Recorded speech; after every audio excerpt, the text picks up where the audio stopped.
Major, galing ako sa evidence section. Inirelease mo daw ang suspect. At nawawala mga ebidensya. Hey. Calm down, iho.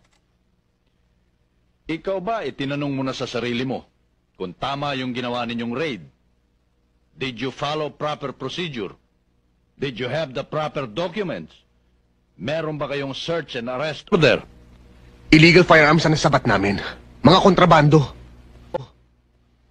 Bakit mo nasabing illegal at kontrabando? May ebidensya ka ba? To support your claim? Wala ho, sir. Wala pala eh. Pero una sila nagpaputok. Pati kabady ko napatay. Tapos yung pumatay sa kanya nakawala. Dahil there were no charges filed against them. At sa batas, hindi mo pwedeng i-detain ang isang suspect ng mahigit sa 24 oras kung walang demandang inihaharap sa kanya. Illegal detention ang tawag doon. Alam mo ba yon?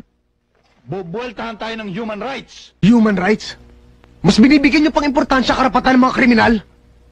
E paano karapatan ni Moreno? At marami pang katulad niya na namatay dahil sa pagganap ng tungkulin nila.